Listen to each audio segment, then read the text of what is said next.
ଆପଣ ଏହି ଖାଦ୍ୟକୁ ଅଧିକ ଖାଉଛନ୍ତି କି? ସାବଧାନ, ମାଡ଼ି ଆସିବ ବଡ଼ ବିପଦ।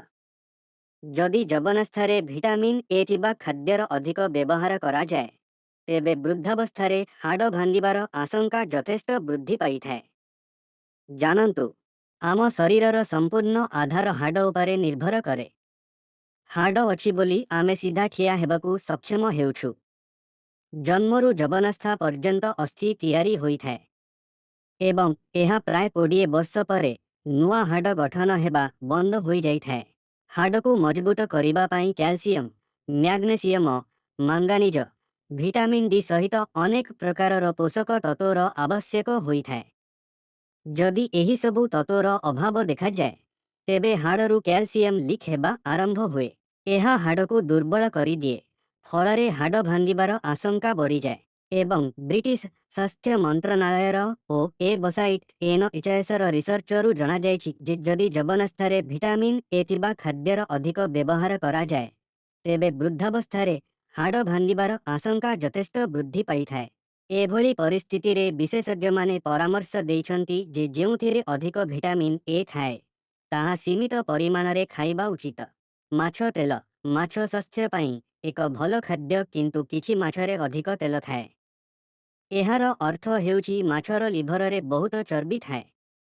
ଏହି ଚର୍ବିରୁ ତେଲ ବାହାର କରାଯାଏ।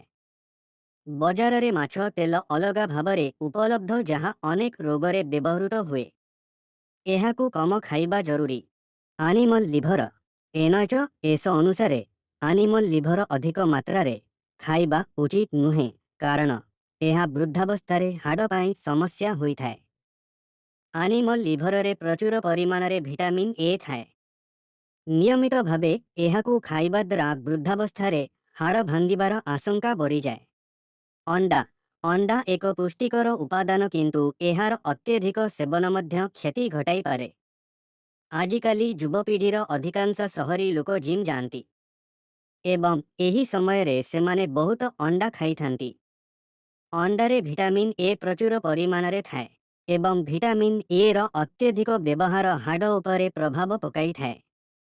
ବୃଦ୍ଧାବସ୍ଥାରେ ଏହା ସମସ୍ୟା ଆଣେ ଏବଂ ଶରୀର ପାଇଁ ସମସ୍ତ ପ୍ରକାରର ପୋଷକ ତତ୍ତ୍ୱ ସନ୍ତୁଳିତ ପରିମାଣରେ ଆବଶ୍ୟକ ହୋଇଥାଏ। ଜଣେ ବୟସ୍କ ବ୍ୟକ୍ତି ପ୍ରତିଦିନ 1.5 କିମ୍ବା 1500 ମାଇକ୍ରୋଗ୍ରାମ ଭିଟାମିନ୍ ଏ ଆବଶ୍ୟକ କରନ୍ତି।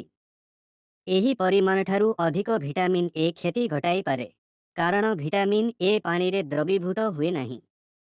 ଏହା ଚର୍ବିରେ ଦ୍ରବୀଭୂତ ହୁଏ, ଯାହାକୁ ହଜମ କରିବା କଷ୍ଟକର ହୋଇଯାଏ। ଆନିମଲ୍ ଲିଭର ବଦଳରେ କ'ଣ ଖାଇବା ଉଚିତ? ଆନିମଲ୍ ଲିଭର ଅନ୍ୟାନ୍ୟ ଅନେକ ସମସ୍ୟା ମଧ୍ୟ ସୃଷ୍ଟି କରିପାରେ। ତେଣୁ ଭିଟାମିନ୍ ଏ ପାଇବା ପାଇଁ ସବୁଜ ପନିପରିବା ମଧ୍ୟ ଯଥେଷ୍ଟ।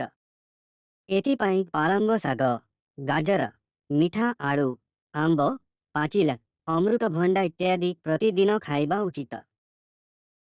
ଧନ୍ୟବାଦ ଆପଣଙ୍କୁ ଆମର ଏହି ଇନଫର୍ମେଟିଭ୍ ଭିଡ଼ିଓଟିକୁ ପ୍ରଥମରୁ ଶେଷ ପର୍ଯ୍ୟନ୍ତ ଦେଖିଥିବାରୁ। ଯଦି ଆପଣ ପ୍ରଥମ ଥର ପାଇଁ ଆମର ଚ୍ୟାନେଲରେ ଭିଡ଼ିଓଟିକୁ ଦେଖୁଥାନ୍ତି, ତାହାହେଲେ ଆମର ଏହି ୟୁଟ୍ୟୁବ୍ ଚ୍ୟାନେଲଟିକୁ ଲାଇକ୍, ସେୟାର ଏବଂ ସବସ୍କ୍ରାଇବ୍ କରିଦେବେ। ଜୟ ଜଗନ୍ନାଥ।